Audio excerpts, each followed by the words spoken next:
Bien, doctores.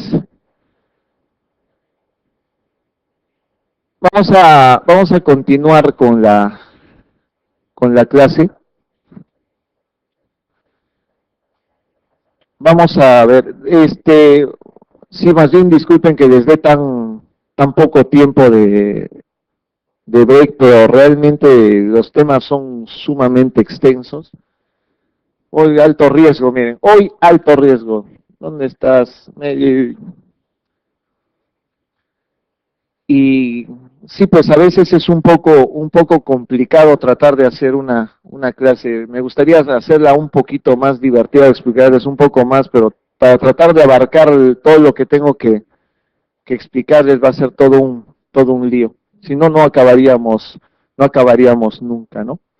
Ok, doctores, en pancreatitis crónica no hay muchas cosas que sean preguntadas, pero lamentablemente esas cosas que no son preguntadas son las que a veces, por el simple hecho de haberlos preguntado una vez, ya me obligan necesariamente a mencionarles. Miren, la pancreatitis crónica es una condición inflamatoria generalmente en la cual típicamente va a haber esto, fibrosis, va a haber fibrosis pancreática y va a haber destrucción del tejido.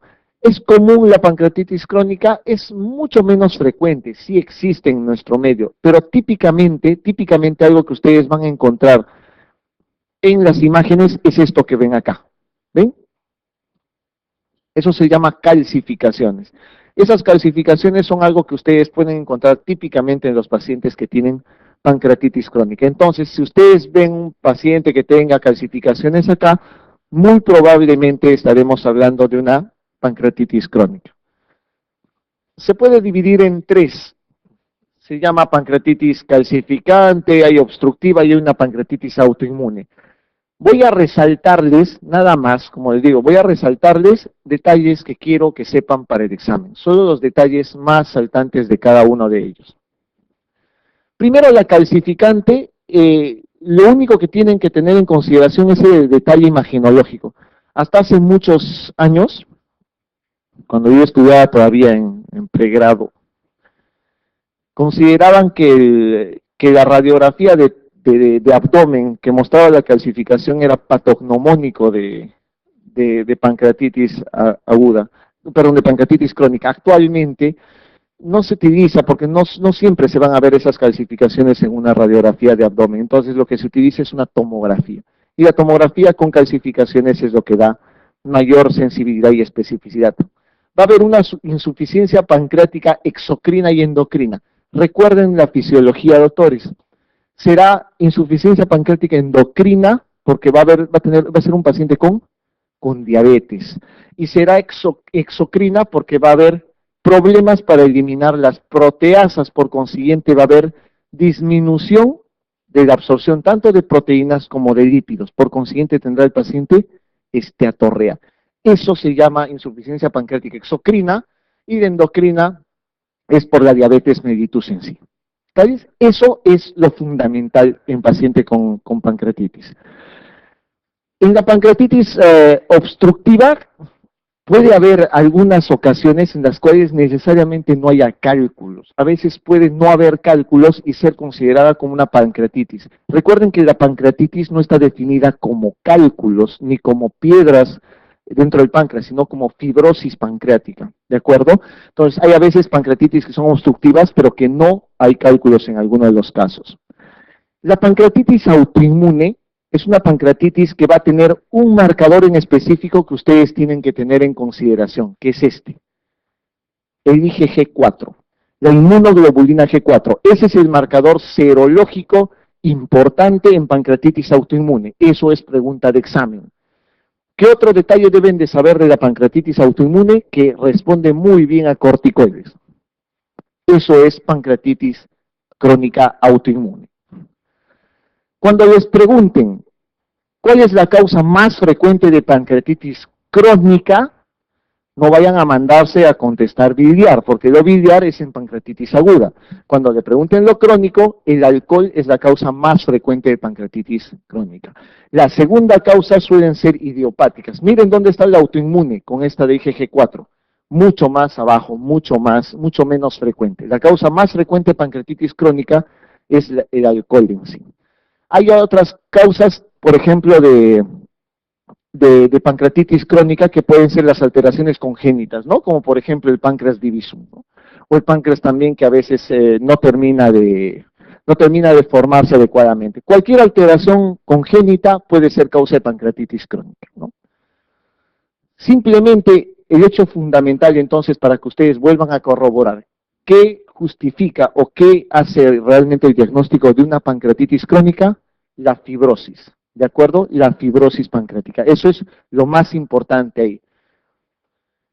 En la pancreatitis alcohólica, el dato que ustedes tienen que tener en consideración para una pancreatitis alcohólica es que generalmente todo el que chupa no hace pancreatitis, felizmente. Así que felizmente no todos vamos a sufrir de eso. Tienes que tener más de 15 años de consumo crónico, así, sagrado, meticuloso, forjando tu pancreatitis de alguna u otra manera.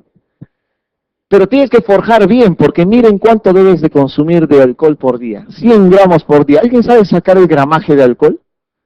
Tienen que aprenderlo, si no, no hay forma de que puedan ser bebedores sociales de alguna manera. Generalmente el gramaje de alcohol porcentaje es igual. El gramaje de alcohol es igual a porcentaje de alcohol de la bebida por 0.8, por 0.8, que es un factor usual de conversión. O sea, cantidad de bebida tomada, ¿no? Cantidad de bebida tomada por porcentaje de alcohol de la bebida por 0.8. Un ejemplo rapidito. Si yo soy consumidor de medio litro de vino al día, ¿cuánto normalmente consumo de gramos por día de alcohol tengo? Medio litro, 500 ml. ¿Cuánto tiene de porcentaje de alcohol un vino? Depende, Cabernet Sauvignon. La doctora toma Gato Negro, dice, en caja. No, dice, no hay forma. Tiene que ser por lo menos uno de botella. Entonces, uno de estos tiene aproximadamente 12% de alcohol, no 11-12%. Entonces multiplican 500 por 0.12 por 0.8. Si quieren multiplíquenlo ahorita, debe salir aproximadamente ¿qué? 40, 30, 40, más o menos 30, 40 gramos de alcohol. Eso es la forma como se debe sacar el gramaje. O sea, ni tomando así, ¿no? Llegas. No es lo mismo que agarres un vaso de whisky, ¿no? Agarres 100 ml de whisky que tiene 40% de alcohol y eso lo multipliques por 0.8, eso ya es más contundente, ¿no es cierto? Y mucho más si lo haces diariamente, ¿no? O te tomes un cañaveral de pasiones, como dicen, caña, nada más. Importante, esa es la forma. Realmente el consumo de alcohol es más probable que termine cirrótico que acabes con pancreatitis alcohólica, eso es cierto. Porque para hacer una hepatitis alcohólica o una cirrosis, el gramaje es menor, es de 60 gramos por día en varones y 40 en mujeres, ¿no? O sea, las mujeres son más susceptibles a hacer hepatitis alcohólica y cirrosis por OH. Miren, incluso en las necropsias de los bebedores, ¿no? Se observó que solamente el 35 al 50% tenían estas alteraciones fibróticas y nunca hicieron pancreatitis crónica. O sea, realmente hacer pancreatitis alcohólica también es un poco difícil, ¿no? En esta pancreatitis alcohólica, entonces, siempre hay un dato importante. Toda pancreatitis crónica por alcohol arranca con una pancreatitis aguda. Eso es ley general, eso tienen que tenerlo en cuenta porque eso es pregunta de examen en sí, ¿ya? Siempre arranca con una pancreatitis aguda. Usualmente la edad de presentación, tercera, cuarta década de la vida, 30, 40 años, ¿no? Por el consumo más abundante de alcohol en esta época. Dos formas de pancreatitis crónica idiopática, una juvenil y una senil, solamente para que lo tengan en consideración. Esto no he visto preguntado, pero ténganlo en consideración. La forma juvenil es alrededor de los 20 años, ¿no es cierto? La forma senil, obviamente, en ancianos y con pérdida de peso. Miren cómo es una radiografía, y esto es lo que les estaba mostrando al inicio. Una radiografía con calcificaciones, una radiografía simple de abdomen con calcificaciones. Pues es una pancreatitis crónica calcificante. Esta pancreatitis hereditaria, solo para que tomen también en consideración, tiene mutaciones en este gen del tripsinógeno. Les pongo porque ha sido una pregunta de examen de hace 3 años de acá.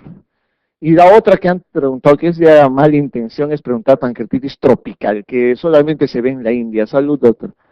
Entonces, la pancreatitis hereditaria tiene alta penetrancia y generalmente se presenta a edades entre la primera y segunda década de la vida. Eso se llama pancreatitis hereditaria. A veces esta pancreatitis hereditaria puede tener variantes, pues puede ser calcificante, puede ser sin calcificaciones, etcétera. Es muy variable todo eso. Esto es lo que se han tomado en el examen. Una cosa de realmente jalada de los cabellos. Para empezar, la pancreatitis tropical es de causa desconocida y tiene alta prevalencia en la India. O sea, ¡guau! Nada más, o sea, no se sabe nada de la pancreatitis tropical, ¿no? Inicio de edades tempranas, primera, segunda década de la vida y alta prevalencia de diabetes y puede haber calcificaciones en sí.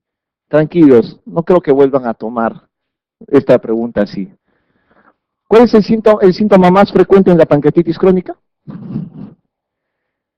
Una cosa que deben de tomar en consideración, pero ya. La pancreatitis crónica, a la cabeza, todo lo que tenga es dolor abdominal, ¿ya? Pancreatitis tiene que tener dolor abdominal y es lo más frecuente en pancreatitis crónica, el dolor abdominal. Tanto así que el 90% presentan solo eso. ¿Cuál es la otra parte de la clínica? Aparte del dolor, que es el eslabón fundamental, o sea, prácticamente sin dolor no hay pancreatitis crónica. Luego vendrán las insuficiencias pancreáticas. La exocrina, dada por la mala absorción de grasas, que ocasionará ¿qué? Esteatorrea, ¿no es cierto? Y la endocrina, que ocasionará diabetes. Punto para que tomen en consideración. El dolor abdominal es lo más frecuente y es lo primero que aparece. ¿Cuándo aparece la diabetes y la esteatorrea? Recontra tarde, 10, 20 años después del inicio de la pancreatitis crónica. O sea, estas insuficiencias básicamente son bastante tardías. Miren el gráfico de dolor, ahí está. Cuadro clínico, 80-90% son dolor abdominal, básicamente. Ictericia, diabetes, esteatorrea son la menor cantidad al inicio, solamente para que se den cuenta que son síntomas tardíos, ¿ya? Esa es una pancreatitis crónica, donde fundamentalmente lo que hay es dolor y al final insuficiencia pancreática. Esto de acá es para que vean otra cosa. Con el transcurso de los años, ese dolor que al inicio es terriblemente molestoso para un paciente con pancreatitis, va disminuyendo. Pero a medida que va disminuyendo el dolor, va aumentando tanto la insuficiencia pancreática endocrina como exocrina. Eso es también algo que ocurre en la pancreatitis crónica. Al inicio el dolor es terrible, duele y molesta, pero no tienes insuficiencia pancreática. Pasan los años, miren, casi 10 años, y el dolor empieza a mejorar, pero empieza a haber esteatorrea y diabetes. Eso quiere decir que ya el páncreas está dejando de funcionar. Eso es lo que ocurre en la pancreatitis crónica. ¿Cuáles son las causas de dolor en la pancreatitis crónica? La isquemia, puede haber pseudoquistes, hay pseudoquistes en pancreatitis crónica, cuidado que confundan, sí existe pseudoquistes, ¿no? Pueden ser estas calcificaciones que produzcan obstrucción, y eso también ocasiona el dolor, ¿no? Puede ser por varias causas entonces. O bien puede ser por irritación neural, ¿no? Por la propia distensión hay irritación neurológica. ¿Sí? La mala absorción catalogada fundamentalmente por la esteatorrea, ya saben eso, mala absorción de lípidos, mala absorción de proteínas. Fundamentalmente ya saben que la esteatorrea es la mayor excreción de grasas, más de 7 gramos por día de grasas en las heces, ¿ya? Ahí está, más de 7 gramos al día de grasas en la materia fecal. Esa es la definición de esteatorrea. La diabetes se desarrolla en 30% de los pacientes que tienen pancreatitis crónica. Detalle para tomar en consideración. Acá en el diagnóstico, cuidado. Cada vez que les preguntan cuál es el diagnóstico de una pancreatitis aguda, sí pueden decir dolor, lipasa y amilasa elevada, o tomografía si es que es más de las 48 horas. Acá hay dolor, pero la amilasa y la lipasa, doctores, son de poca ayuda. No sirven para el diagnóstico de pancreatitis crónica, no sirve para el diagnóstico de pancreatitis crónica, ¿de acuerdo? Eso es importante que tengan en consideración. ¿Cómo se hace entonces el diagnóstico? Si lo que quieres encontrar es alteraciones en el páncreas, piedras, fibrosis, deformación, aumento del tamaño del conducto de Wirsum, todo eso será por método de imágenes. O sea, ¿qué le pides? Tomo, resonancia, colangioresonancia, CEPRE si desean, o ultrasonografía endoscópica. Cualquiera de esas 4 pueden pedir, indistintamente. Usualmente, ¿con qué se arranca? Siempre se arranca con una tomografía, que es lo que mejor ve, digamos, en los cortes pancreáticos. ¿De acuerdo? Usualmente se arranca con eso. Entonces, tengan en consideración, a veces se pide pruebas funcionales, ¿no? Para ver cómo está funcionando el páncreas, tanto endocrina como exocrinamente. Puede ayudar, pero el diagnóstico es de esta manera, imagenológico en este caso. ¿De acuerdo? Esto es para que vean el curso natural de la enfermedad. Miren, las calcificaciones aparecen muy tardíamente, esto está en años, 0, 5, 10 y 15 años, y las calcificaciones aparecen recién al segundo, tercer año o cuarto año de empezada la enfermedad. ¿Qué es lo que normalmente suele haber al inicio? Siempre la atrofia y fibrosis. Por eso es que el marcador fundamental de una pancreatitis crónica es la fibrosis pancreática. Las exacerbaciones de dolor son muy aisladas, y la diabetes y la esteatorrea son recontratardías. ¿De acuerdo? Estoy volviendo a repetir lo mismo. Hay dolor, hay diabetes y hay esteatorrea, pero la diabetes y la esteatorrea son sumamente tardías. Disminuye el dolor, aumenta la esteatorrea y la diabetes en sí. ¿De acuerdo? Mucha atención entonces a eso. ¿Cómo se puede complicar? Puede tener pseudoquiste, puede tener obstrucción, hay obstrucción biliar o duodenal, puedes tener ascitis, derrame, puede haber trombosis o pseudoneurismas. Esas cosas se pueden encontrar en un paciente que tenga pancreatitis crónica. Y esto sí es importante, se puede romper el quiste o el pseudoquiste en este caso. Y si se rompe, aparece algo que se llama hemosucus pancreático, ¿ya? El hemosucus pancreático o sangrado simplemente, hay hemobilia y sangrado o salida del contenido, básicamente del pseudoquiste por el conducto principal o de Wirsum, ¿de acuerdo? Esa rotura de quiste obviamente puede ser quirúrgico en el final de los casos en sí. ¿Cómo se trata un pseudoquiste, una pancreatitis crónica? Es lo más triste que pueden ver. Realmente solamente es manejar el dolor, nada más que tratar de manejar el dolor. Y los pacientes se quejan y se quejan y se quejan del dolor, y cada vez vas utilizando analgésicos más fuertes. De ahí, por propia evolución natural de la enfermedad, va disminuyendo el dolor, no por tus analgésicos, sino por evolución natural, pero empieza lo otro, empieza la diabetes y empieza la esteatorrea y la mala absorción. El paciente baja de peso y realmente es un manejo sumamente difícil el de pancreatitis crónica. Se puede hacer esfinterotomía, colocación de stent o extracción de los litos. En el caso de que veas realmente la causa, que pueden ser los litos y todo eso, se puede hacer esto. No siempre es factible hacerlo, ¿no? Y a veces el tratamiento puede ser quirúrgico, o sea, tienes que hacer una cirugía descompresiva o bien resección pancreática, lo cual te va a llevar necesariamente a que acabes con una insuficiencia pancreática total, ¿no? O sea, realmente si no hay páncreas, no hay función. Y eso es lo único que tendría que ser manejable a largo plazo. ¿Ok? ¿Cuál de las siguientes afirmaciones no es cierta con relación a pancreatitis crónica? Falsa. A ver, ¿el alcohol constituye la primera causa? Verdadero. ¿El síntoma más frecuente es el dolor? Verdadero. ¿La diabetes mellitus es una complicación frecuente y precoz? Falso. Ya saben que es frecuente, pero es tardía, no es precoz. El tratamiento inicialmente es médico y la cirugía solo está indicada en caso de determinadas complicaciones. Eso es cierto. La radiografía simple del abdomen es de gran utilidad, pues permite identificar calcificaciones. Es cierto. ¿Se dan cuenta? Así son las preguntas usualmente de pancreatitis crónica, nada más. ¿Ya?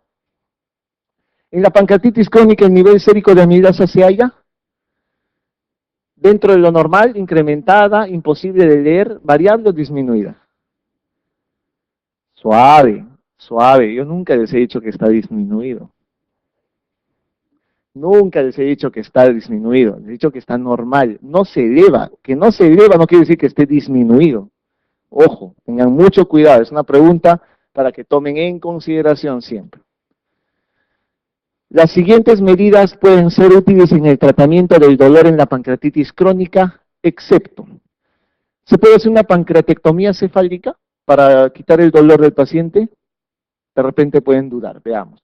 Suplementos de enzimas pancreáticas, se usa. Quita el dolor, pero muy poco, pero sí se usa. AINES, le puedes dar, usas toda la gama de analgésicos que quieras. Antagonistas del factor de necrosis tumoral, dilatación y endoprótesis del Wirsung. Estas cosas, la dilatación y endoprótesis, sí se utiliza precisamente para descomprimir y quitar el dolor.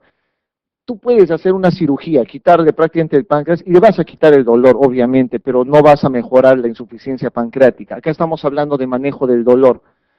AINES se usa, sí, enzimas pancreáticas, sí. Los antagonistas del factor de necrosis tumoral es un antiinflamatorio, pero en este caso esto no sirve para el dolor, en ninguno de los casos, ¿de acuerdo? Eso no está demostrado que mejore el dolor en sí. Entonces, la respuesta es la D acá. Ok, pasemos al apasionante mundo del hígado ahora. Vamos a ver. Vamos a hablar un poquito de ictericia, a ver. La definición de ictericia ustedes ya conocen, coloración amarillenta, piel y mucosas, eso nadie les va a preguntar ni los van a molestar. Usualmente una persona clínicamente puede hacer ictericia cuando su bilirrubina está por encima de los 3. Ese es un promedio, ¿no? Otros mencionan un poco de 4 o golpe de 5, pero usualmente con más de 3 ya hay un poco de ictericia en escleras, ¿no? Esto es una ictericia, ¿no? Mucho para que vean, ¿no? Ojito amarillo, importante. Acá, claramente, ¿no? Es un paciente que tiene una ictericia marcada y su gemelo al lado sin ningún problema en sí. Este está rosadito y este está amarillito. En el metabolismo de la bilirrubina hay cosas, fisiológicamente no hay mucho para explicar ya, para no agotarlos en sí, pero sí para que vean la parte de enfermedades colestásicas o enfermedades por alteración del metabolismo de la bilirrubina, lo tienen que entender. Fundamentalmente ya saben que la bilirrubina nace a partir de la hemoglobina, eso ya lo tienen que tener en claro, ¿no es cierto? Y saben que la hemoglobina debe ser conjugada en algún momento. Ingresa el hepatocito por este OATP y sale del hepatocito por el MRP2. Más claro es, creo, esto. Vamos a ver, nace del HEM, se convierte en biliverdina por la M-oxigenasa y se convierte en bilirrubina por la biliverdina reductasa. ¿Les van a preguntar? No creo que les pregunten eso. Ok, esto es lo que sí deben de saber. Ok, acá la albúmina tiene que estar, para llamarse conjugada, la bilirrubina tiene que estar precisamente unida a la albúmina, ¿no es cierto? Eso es lo primero que se tiene que tener en consideración. Este es el OATP, o sea que puede haber alteraciones acá en el ingreso de la bilirrubina al hepatocito, o bien en este MRP2, en la salida de la bilirrubina hacia el canalículo biliar. Puede haber alteraciones en el metabolismo de la bilirrubina, desde acá hasta acá, y cada uno es una enfermedad diferente. Ahora lo van a conocer eso, ¿ya? Ya saben que es conjugado por la UDP glucuroniltransferasa. Esa enzima es importante. Retengan el nombre de UDP glucuroniltransferasa porque lo van a ver en patologías que vamos a ver en un momento, ¿no? Los valores normales, ya saben, en algunos casos puede ser hasta 2. Hay algunos laboratorios que consideran hasta 1 nada más. Eso es muy variable. Depende del laboratorio y depende del equipo que se esté utilizando. La gran mayoría es siempre bilirrubina indirecta, cuando está normal, 70% y 30% es bilirrubina directa. Ok, acá vamos a ver que para que existan patologías puede haber alteraciones en cualquiera de estos 4 segmentos. Primero, si se forma a partir de la hemoglobina, puede haber patologías que aumenten la destrucción del hepatocito en sí. ¿Recuerdan eso? ¿Cómo se llama? Hemólisis. Cuando hay hemólisis, por ejemplo, la formación de la bilirrubina a partir de la hemoglobina va a estar incrementada. Vamos a ver algunas patologías así. La captación del hepatocito puede estar alterada, la conjugación puede estar alterada o la excreción puede estar alterada. Veamos cada uno de ellos. Primero, si ustedes se aprenden este gráfico, doctores, no van a tener nunca un problema para hacer un diagnóstico de una hiperbilirrubinemia, ¿ya? Porque acá vamos a hablar de hiperbilirrubinemia indirecta y de hiperbilirrubinemia directa.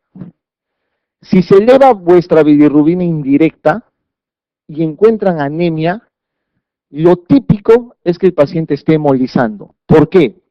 Porque recuerden que se ha destruido la hemoglobina arriba y esta bilirrubina no se ha conjugado en ningún momento. Es aumento de la formación nada más de bilirrubina. Y como hay destrucción de los eritrocitos, va a haber anemia y en ese caso habrá hemólisis. Hay algunos casos en que hay hiperbilirrubinemia indirecta, pero no hay anemia, no hay ninguna alteración hematológica. A eso se le va a llamar síndrome de Gilbert. ¿De acuerdo? Ojo con ese detalle en sí. Eso es simplemente para hiperbilirrubinemia indirecta. Tranquilos, eso es todo lo que tienen que saber ahí. En hiperbilirrubinemia directa sí la cosa varía. Primero tienen que ver si lo que se eleva son las transaminasas o si lo que se eleva son la fosfatasa y la gamma-glutamina. Doctores, si se eleva esto, se llama alteración hepatocelular. Si se eleva TGO y TGP, se llama alteración hepatocelular. Y si se eleva fosfatasa y gamma-glutamina, se llama colestasis, alteración colestásica.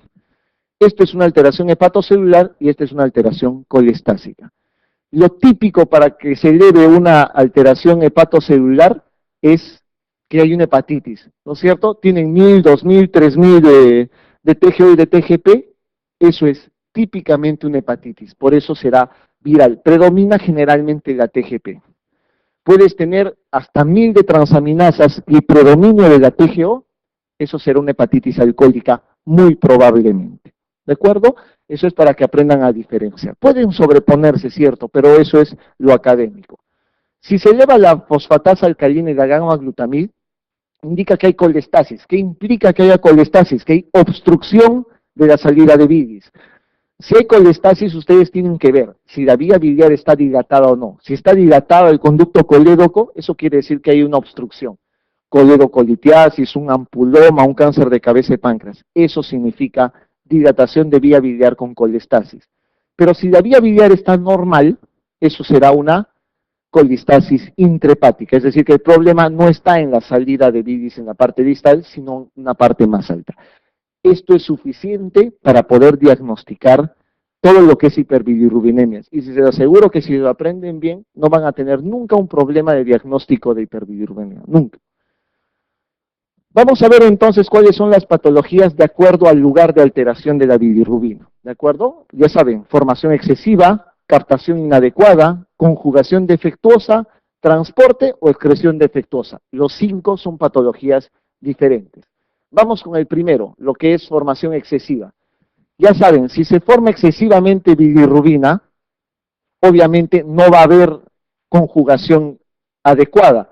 Eso típicamente ocurre en pacientes que tienen hemólisis o en pacientes que tienen eritropoiesis inefectiva. Es decir, mucho eritrocito, se destruye el eritrocito y como sale de la hemoglobina la bilirrubina, o sea, nace de ahí, va a haber mayor cantidad de bilirrubina, pero siempre bilirrubina indirecta. Hemólisis igual a bilirrubina indirecta aumentada. ¿De acuerdo? Un dato importante para que vean. Obviamente, ¿cómo se maneja una hemólisis? Tranquilos, eso ya saben por hematología ustedes, ¿no? Casos aislados, puede haber esplenectomía. Si la causa de la hemólisis es, por ejemplo, un hiperesplenismo, tienen que retirar el vaso en este caso, ¿no? El manejo dependiendo de la causa, son manejos hematológicos en sí. Puede ser que haya una disminución en la captación dentro del, esto de acá es el hepatocito. Recuerden, se forma acá, y puede ser que haya una disminución acá, en la entrada, en la captación. Recuerdan que acá adentro estaba el OATP, ¿no? Recuerdan la entrada, la captación inicial. Puede haber entonces un aumento de este tipo de bilirrubina acá. Típicamente aquí es donde aparece el síndrome de Gilbert. Los pacientes con síndrome de Gilbert son usualmente un estudiante de medicina que se está preparando para la residencia, ¿no? Que se levante en la mañana todo ojeroso, saca la lengua, se mira al espejo, me ve normal, viene su mamá y dice, hijo, estás amarillo. Y dice, no, mamá, debe ser que está pálido. No, está amarillo. Y se ponen bien histéricos. El paciente con Gilbert nunca tiene bilirrubina más de 5 miligramos por decilitro. Nunca. Usualmente el corte es hasta 5 miligramos por decilitro. Obvio, si estamos hablando de una bilirrubina acá que no está conjugada, estaremos hablando de una hiperbilirrubinemia indirecta. ¿De acuerdo? Es una hiperbilirrubinemia indirecta.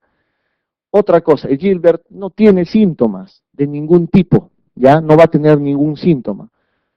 Y obvio, ¿qué cosa es lo que va a desencadenar un Gilbert? 1, estrés.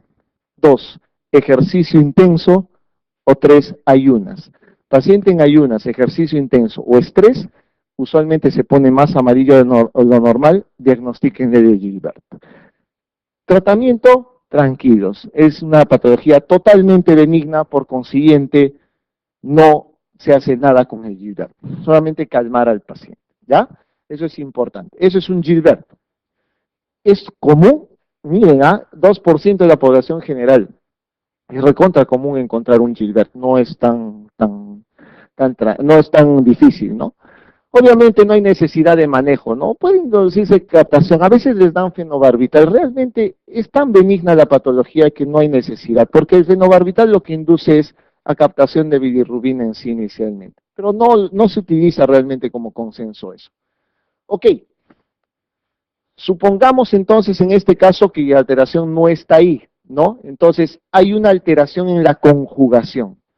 Si hay una alteración en la conjugación, vamos a ver para los pediatras lo que se llama el síndrome de Krieger-Najjar, ¿ya? O pueden ver lo que es la ictericia fisiológica de recién nacido. Eso se llama defecto en la conjugación, cuando la alteración es en la conjugación. ¿Cuántos tipos de Krieger-Najjar hay, doctora? ¿Quién tiene pinta de pediatra acá? Ahí está el pediatra. 2. ¿El tipo 1 cómo es?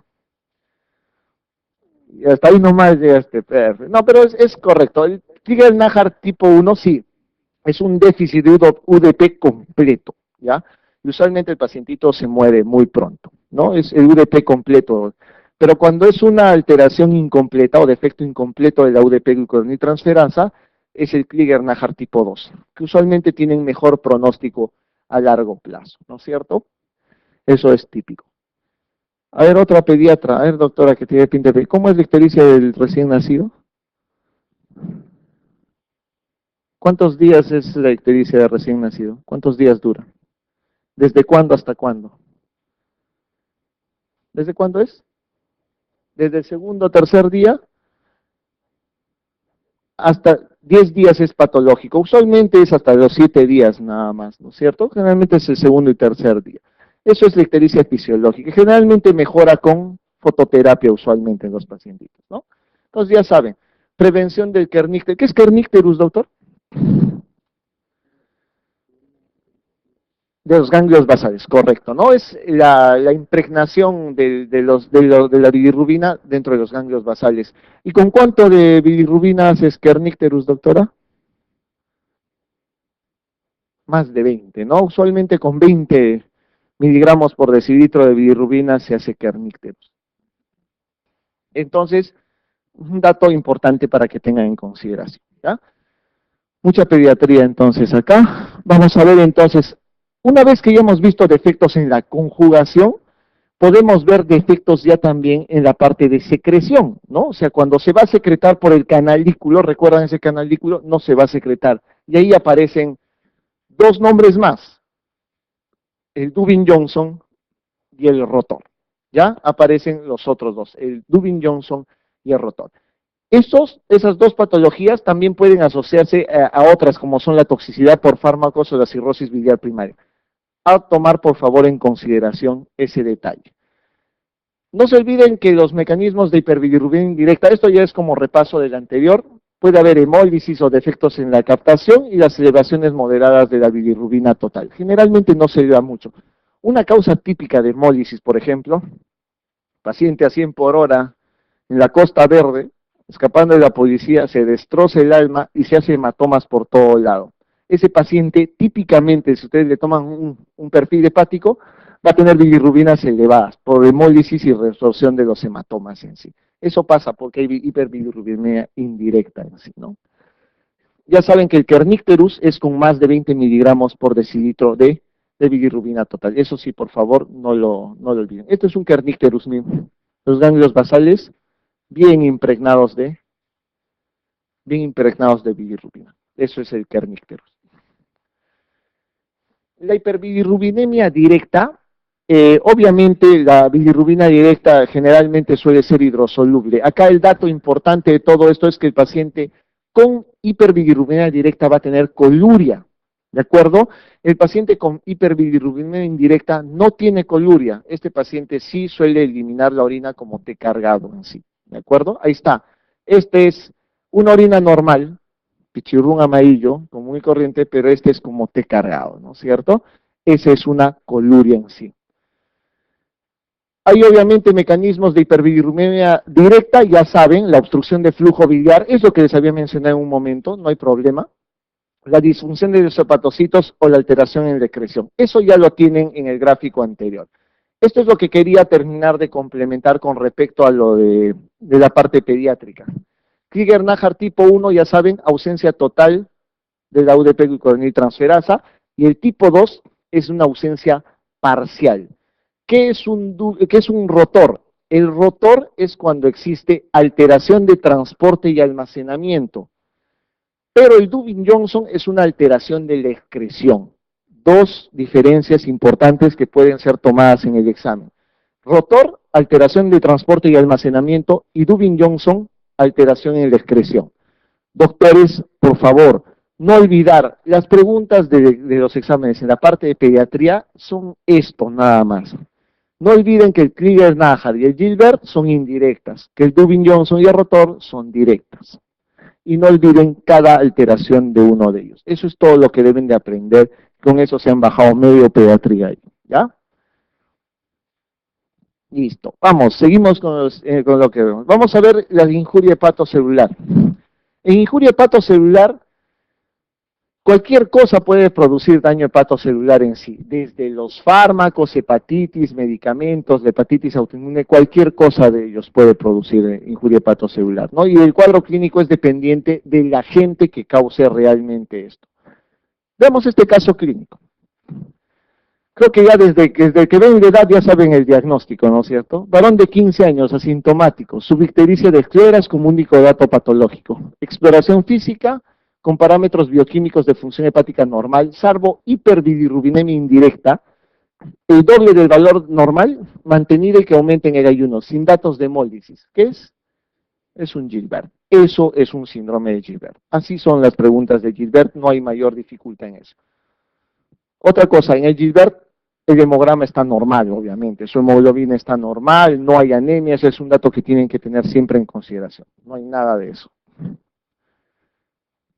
Ok, vayamos un poquito a lo que es colestasis ahora.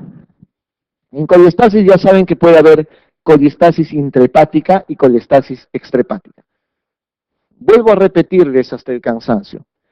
Colestasis aumenta fosfatasa y gamma-glutamil transpeptidasa. ¿De acuerdo? Eso da el marcador de colestasis. Y obviamente hay hiperbilirrubinemia hiperbilirrubinemia directa. Eso es fundamental.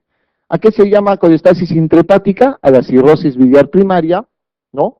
También a la colangitis esclerosante primaria, también puede ser, y a los medicamentos. ¿Cuándo hay extrahepática? Cuando hay obstrucción en la salida de bilis, coledocolitiasis, cánceres, etcétera, etcétera. Eso es colestasis.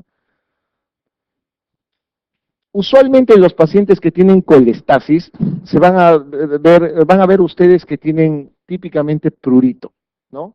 Si están bien amarillos, van a tener prurito. Y esa es una característica típica de la cirrosis biliar primaria, por ejemplo. La paciente que tiene mucho prurito en sí, se empiezan a rascar por la acumulación de sales biliares en la parte cutánea. ¿Cuál es el tratamiento del prurito en un paciente con cirrosis biliar primaria, doctora?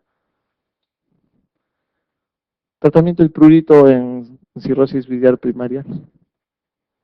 Doctora, doctor, doctor. Pues todo el mundo dice clorfeniramina y realmente no lo es. El ácido ursodesoxicólico no se utiliza para prurito, se utiliza para tratamiento de cirrosis biliar primaria, pero el tratamiento del prurito es con colestiramina o con colestipol. Dos cosas que no tenemos acá, por consiguiente damos lo que el doctor ha hecho, clorfeniramina para todo el mundo, dice. Y de verdad, o sea, realmente no hay. Hay ese, o sea, colestiramina y colestipol, ¿ya? Esto de acá no es que el paciente se haya comido un algodón y lo haya expulsado, esto es una colia, heces blancas, ¿no es cierto? Es típico del paciente que tiene colestasis. Hay coluria y hay acolia, estas son las heces blancas, ¿ya? Heces blancas. Obviamente hay estigmas de patopatía crónica. ¿Qué hay acá? No está casado y eso no es enfermedad, por favor. ¿Qué es esto? Eritema palmar, ¿no? El eritema palmar con atrofia tenaria e hipotenaria. ¿Y acá? Copa 36, ¿no? No es una dama con hipertricosis acá, sino un paciente con ginecomastia marcada, ¿no? Es uno de los estigmas hepáticos que se puede encontrar. ¿Qué es esto? Ya está marcado ahí, son santelasmas. Eso típicamente se puede encontrar en pacientes con cirrosis biliar primaria. Y los santomas generalmente son lo mismo, pero generalmente en las piernas, ¿no? Santomas y santelasmas. Las arañas vasculares son así, miren. Ese tipo de malformación vascular así a manera de araña típicamente, por eso se llama araña vascular, y que se encuentran usualmente en tórax, abdomen y en la cara. Eso se ve como estigma hepático también. Circulación colateral, ¿no? Bien marcada en un paciente que tiene ascitis. Otro estigma hepático. La circulación colateral, ya saben, cabeza de medusa. Entonces, a ver, diagnóstico. Si tiene anorexia, náusea, fiebre y malestar general, ¿qué es? Anorexia, náusea, fiebre, malestar general. Un colestasis, obviamente, ¿no? ¿Qué será? Anorexia, náusea, fiebre y malestar. Típicamente hepatitis. Típicamente hepatitis, si se dan cuenta, la hepatitis no es usualmente sintomática. Vamos a hacer en Gastro 4, que les toca, creo, pasado mañana, en la última clase, en la última clase de Gastro, cuando estén preparados totalmente ya para el examen, van a ver que, vamos a ver la hepatitis usualmente es asintomática en el 70% de casos. Y cuando hay síntomas, esos 4 es lo principalmente que hay, o sea, casi nada para diagnosticar, ¿no? Cuando hay episodios de dolor cólico en hipocondrio derecho previo, más colestasis, es colestasis, es decir, paciente un poquito amarillo, elevación de fosfatasa gamma-glutamil, y episodios de dolor cólico, ¿qué es? Claro, es una obstrucción de la vía biliar, es colitiasis, ¿no? Básicamente cualquier patología biliar, correcto. Si hay una historia de abuso de alcohol y hay colestasis, ¿qué será? Una cirrosis o una hepatitis alcohólica. Si hay pérdida de peso marcada y dolor abdominal y hay colestasis, claro, de acuerdo, estoy de acuerdo. Una neoplasia, cualquier neoplasia, fundamentalmente la pancreática, ¿no? Si hay palidez marcada y esplenomegalia, usualmente hemólisis, pero ahí sí estoy poniendo el dato mal, porque no es colestasis. Tendría que haber solamente elevación de bilirrubina y a predominio indirecto. Eso ténganlo como salvedad. Eso es claro para indicarles. Cuando hay pseudoictericia, generalmente llaman pseudoictericia cuando hay pacientes que tienen hipercarotinemia, ¿no? Pacientes que consumen, por ejemplo, zanahorias, y de un momento a otro se ponen naranjas. Y cierto, se ve y tú demuestras las palmas y dices, estoy naranja. Y realmente tienen hipercaptación de los carotenos, y eso es una causa frecuente de pseudoictericia. De verdad, si algún pariente tiene así que se ponga naranja, que es normal, pero sí, pues deje de consumir zanahorias en este caso. No se eleva las bilirrubinas, o sea, es una pseudoictericia, por eso no hay elevación de bilirrubinas, no se tiñen las escleras, solamente es una alteración cutánea, ¿no? Algunos datos cortitos en lo que es insuficiencia hepática aguda, que no debería ser un tema tan largo. Me interesa que sepan algunos detalles nada más de insuficiencia hepática aguda. Para empezar, ¿cómo está definido? Una insuficiencia hepática aguda es que tenga dos características. Uno, que haya encefalopatía hepática y una alteración de la función hepática en los factores de coagulación. Son las dos cosas que debe haber. Eso de una vez como definición. Uno, que haya encefalopatía hepática, y dos, que haya una alteración en la función hepática, fundamentalmente de trastorno de coagulación. Eso es una definición de encefalopatía hepática. Ya saben entonces, la evidencia de la coagulopatía, es decir, de trastorno de coagulación, está dado por este INR, que usualmente es más de 1.5, ¿no? Y usualmente el tiempo puede presentarse en menos de 26 semanas para ser considerado como agudo. Pero las dos cosas que catalogan o enmarcan lo que es una insuficiencia hepática aguda es esto: coagulopatía y encefalopatía hepática. Eso es para que lo tengan más claro. ¿Cuáles son las causas de una insuficiencia hepática aguda? Generalmente el 80% son estas: las hepatitis. Las hepatitis, a veces, la triste y tan dejada de lado hepatitis A, puede darles una insuficiencia hepática aguda y producirle muerte al paciente. Claro que es bastante raro, es solamente 1% o 1 por 1000 de cada uno de los pacientes que presenta una falla hepática fulminante o insuficiencia hepática aguda por hepatitis A, pero puede ocurrir, y esa es una de las más frecuentes, ¿no? Y las drogas, ¿no? El uso de drogas comúnmente. ¿Cuál es el que más falla hepática aguda puede producir? Una causa frecuente de suicidio en los gringos, por ejemplo, o intentos de suicidio, es consumir paracetamol. Se empujan todo el paracetamol, y más generalmente más de 4 gramos de paracetamol en un alcohólico puede producirte falla hepática, ¿no? Estamos hablando de 8 tabletas. Con 8 tabletas puedes hacer una falla hepática. Por eso usualmente la recomendación de uso de paracetamol diario es 1 gramo cada 8 horas, a lo mucho, ¿no es cierto? 500 cada 8 es lo usual. Pero ya pueden hacer falla hepática con más de 4 gramos en sí. Miren, ¿cuáles son las causas de falla hepática aguda o falla hepática fulminante en sí? Cualquiera de los tipos de hepatitis. Esta es bastante, 0.1, 0.2% puedes hacer de falla hepática. Puede hacer falla hepática cualquiera de las hepatitis entonces, ¿de acuerdo? En drogas, fundamentalmente, si hay uso concomitante de alcohol, esos pacientes son los que tienen mayor riesgo. Obviamente, mientras los extremos de la vida suelen ser los más afectados en daño por drogas, ¿no? Si son ancianos o si son niños fundamentalmente. Esos son los extremos más afectados en sí. Esta es la toxicidad por acetaminofén o paracetamol en sí. Eso es lo que les estaba mencionando. Una causa muy frecuente de falla hepática aguda en los gringos en sí, ¿no? En alcohólicos, más de 4 gramos. En personas normales, o sea que no haya consumo de alcohol usual, esta dosis de 7,5 puede ser ya recontra tóxica, ¿no? Y eso puede ocasionar la falla hepática en sí. Algunos pacientes con menos, solamente con 4 gramos, por más sano que estés, te hacen una falla hepática. Mucho cuidado con eso, ¿no? Miren todo lo que puede ocasionar falla hepática, o sea, de las drogas. Todo, cualquier cosa les puede ocasionar, ¿no? Tenemos una paciente en el hospital igual, que es una paciente que viene y de un momento a otro empezó a hacer una falla hepática aguda. Le pregunta si ella nunca consume nada, no consume anticonceptivos, no paracetamol, nada, y nunca va, y solo dice, toma algo, nada. Nunca le encontrabas la causa. Hasta que alguien por ahí se le ocurrió preguntar si iba algún naturista o no. Decía, sí, que iba a naturista y que consumía aloe vera, por ejemplo. Y el aloe vera está demostrado que en pocos casos, pero produce falla hepática fulminante en alguno de ellos, ¿no? Y empezó a hacer una insuficiencia hepática por aloe vera. Eso es típico de los pacientes que se van al naturista y consumen hierbas de cualquier calidad y básicamente les puede producir un problema hepático. O sea, ojo con esa consideración. Cualquier cosa les puede producir fundamentalmente una insuficiencia hepática. Fundamentalmente los antibióticos, los antituberculosos, rifampicina y su universidad les dan, hacen rash, ¿no? Hacen rafa, perdón, hepática por ese motivo, ¿no? El cuadro clínico ya saben, obviamente si es un paciente con insuficiencia hepática va a tener encefalopatía, pero inicialmente puede haber lo típico, ¿no? Fatiga, náuseas, vómitos, pero finalmente acaba siempre en eso, encefalopatía y trastorno de coagulación al final. Esos son los grados de encefalopatía, cada vez se vuelve más. Esto lo voy a ver mejor cuando hagamos aparte de encefalopatía hepática en un ratito.